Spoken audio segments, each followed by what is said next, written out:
ჭუტაურიდან 6 კილომეტრის დაშორებით, ზღვის დონიდან 350 მეტრის სიმაღლის გორაზე. აგებულია მიქაელ და გაბრიელ მთავარანგელოზების სახელობის ეკლესია, რომელშიც დღეისათვის დედათა მონასტერია დავანებული. გურიაში ერკეთის დედათა მონასტერი იმ 7 ტაძართაგან ერთ-ერთია, რომელიც რუსეთის ბოლშევიკური რეჟიმის დროს გრევას გადაურჩა.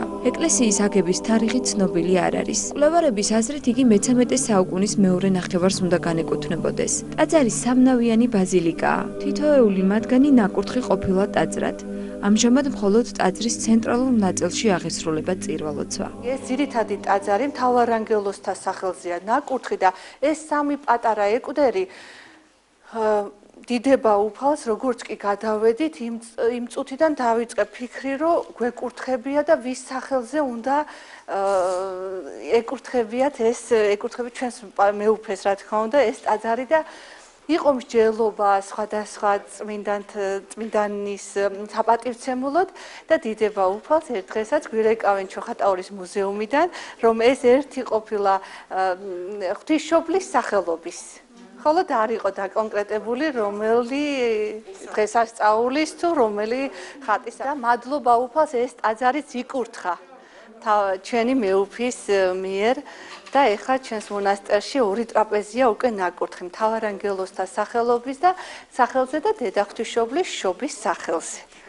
და ასევე ისტორიულად აღმოჩნდა, რომ აქვე რო გავდივართ, არის წმინდა ნინოს სახელობის პატარა ეკვდერი, რომელიც წმინდა ნინოს სახელზე უნდა იკურთხოს. დიდება უფალს, რომ ისტორიულად გამოჩნდა, რომ ერთი იყო ღვთისმშობლის სახელობის, წმინდა ნინოს სახელობის და მესამე ეკვდერზე მეუფე ბრძანა, რომ ეს ყველა წმინდანის სახელზე.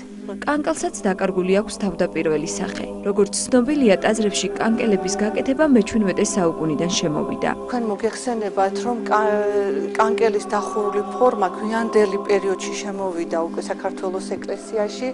მანამდე არსებობდა რაღაც ორი ამაღლებული ადგილი, რაღაც ფრიზის მსგავსი, რომელზედაც დააბრძანებდნენ ხატებს და ესე მიმდინარეობდა წირვა-ლოცვა ეკლესია მონასტრებში. და ჩვენს კანკელსაც ეტყობა, რომ ეს არ არის მისი თავდაპირველი სახე. ეს ამაღლებული ადგილი ნამდვილად მეტყველებს და ხელოვნებათმცოდნეების აზრიც არის, რომ ეს არის ის უძველესი მადლიანი და ნალოსში ორი ქვის ეს ამაღლებული ადგილი, რომელზედაც შემდეგ დააბრძანებდნენ ხატებს და ესე აღევლინებოდა ღვთისადიდებელი. კანკელზე 4 წმინდანი ქალის გამოსახულებაა, მათგან იკითხება 3: წმინდა მარინე, წმინდა ეკატერინე და წმინდა ქრისტინე. შემონახულია უძველესი და საოცარი სიდიდის, რამდენიმე საუკუნის ვაზისაგან გაკეთებული კარიც. ერკეთის საწინამძღვრო ეკლესია გახლდათ. ტაძრის ერთ-ერთ უძველეს წინამძღვრად მაქსიმე ერისთავია დასახელებული. იგი მე-17 საუკუნის მეორე ნახევარში მოღვაწეობდა. მისი ბრძანებით აუგიათ მონასტრის კანკელი და მოუხატავთ საკურთხეველი. დღეისათვის ტაძრის მოხატულობა ფრაგმენტულადაა შემორჩენილი. აქ არის უნიკალური ფრესკა შემორჩენილი პილატეს ხელის დაბანა. თომას გვერდის განხილვა, იუდა სამბორი და სხვა ფრესკები, მადლობა უფალს, რომ მთავარანგელოზებმა დაიფარა ჩვენი ტაძარი და გადაურჩა იმ ავბედით პერიოდს, როცა ანგრევდნენ ულმობელად ანადგურებდნენ ასეთ უდიდეს და უძველეს ტაძრებს, ეკლესია, მონასტრებს. მონასტრის ერთ-ერთი უძველესი და უდიდესი სიწმინდეა მთავარანგელოზ მიქაელის ხატი, რომელიც ადგილობრივი მკვიდრის მიერ ნაჯახი ჩვაზე იქნა გაპობილი. თავდაპირველად ხატი, როცა ჩვენ მონასტერში მოვედით, აი ესეთ მდგომარეობაში იმყოფებოდა, შუაზე გაპობილი, დარჩილული, ჩამოტეხილი, დაბზარული, სანთლები იყო მიმწვარი, რაღაცა დიდი იატაკის საჭედი დიდი ურსმებით იყო დაჭედილი, ესეთ მდგომარეობაში ძალიან სავალალო მდგომარეობაში იმყოფებოდა ჩვენი მთავარანგელოზი და ღვთისმადლით გაუკეთდა რესტავრაცია. რაც ღვთაებრივი ესეთი მინიშნება ჰქონდა ერთ-ერთ ბათუმელ პიროვნებას, რომელიც ამოვიდა ტაძარში და როიხილა ესეთი სავალალო მდგომარეობაში არსებული მთავარანგელოზის ხატი, რომელიც აი აქ იყო მაშინ დაბრძანებული, მან შეიცნო, რომ ეს იყო სწორედ მთავარანგელოზი მიქაელი და მისი კურთხევით და მისი ნებართვით გაუკეთდა შემდეგ ხატს რესტავრაცია. ტაძარში ასევე დავანებულია წმინდა ნიკოლოზის სასწაულმოქმედი ხატიც.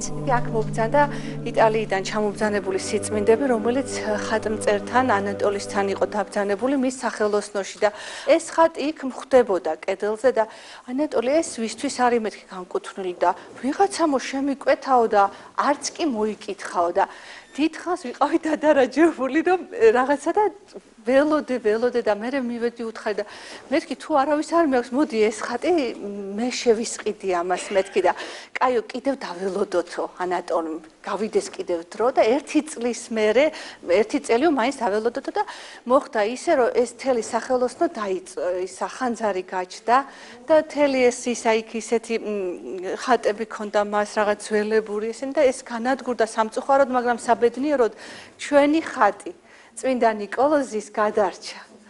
გადაურჩა ამ ხანძარს და როგორც კი მივედი, ესე იგი პირდაპირ დამახვედრა.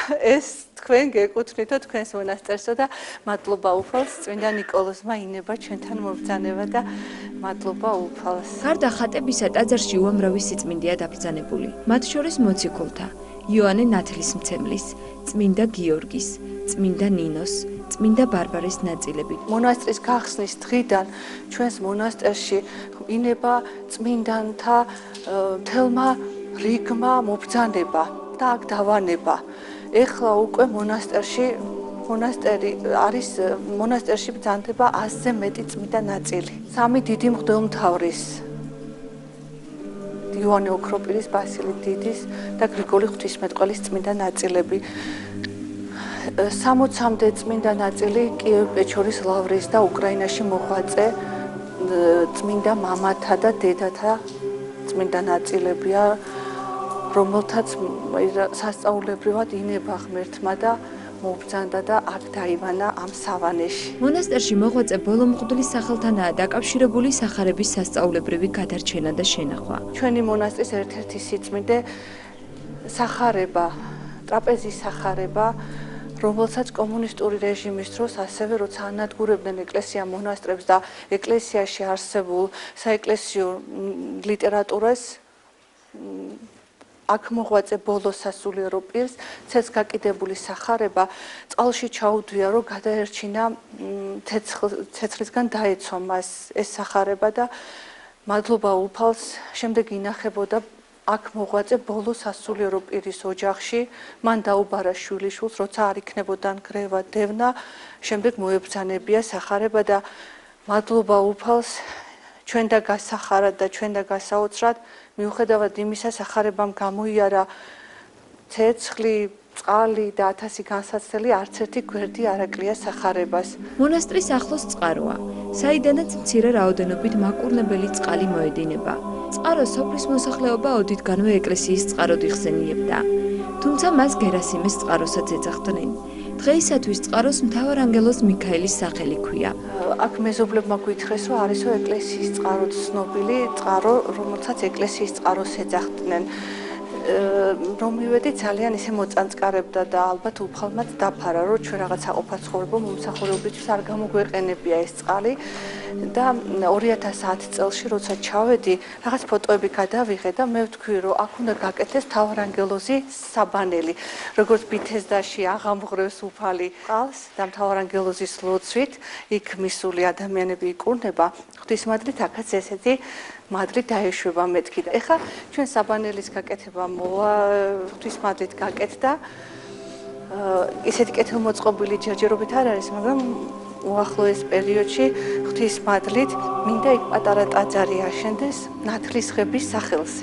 მონასტრის ტერიტორიაზე აღმოჩენილია უამრავი ქვევრის ნატეხი, მრავალსაუკუნოვანი ვაზი და სხვადასხვა ნივთები, რომლებიც ცხადყოფს, რომ აქ მოღვაწე ბერებს დიდი მეურნეობა უნდა ჰქონოდათ. კი ძალიან ძლიერი მონასტერი არსებობდა. ერთ დროს უამრავი ქვევრები ჩვენს მუზეუმშიც აქვთ ჩატანილი და ჩვენს პოულობთ უამრავი ქვევრის ნატეხები, უცნაური ისეთი გარედან მოჩუქურთმებული ესეთი ქვევრის ნატეხებიც კი ვიპოვეთ. 2006 წელს შემოქმედეს მიტროპოლიტმა მეუფე იოსებმა მთავარანგელოზთა სახელზე აკურთხა ერკეთის ტაძართან ახლად შექმნილი დედათა მონასტერი. პირველი მონაზონი, რომელიც იმ ხიდანვე ერთ-ერთ ეკვდორში დასახლდა. ამჟამად იღუმენია მარიამი გახლავთ.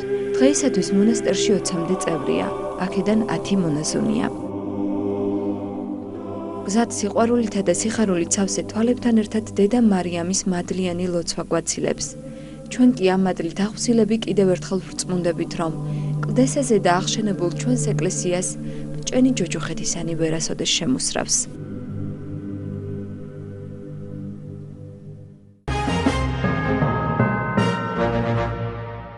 იეტიგინაშვილი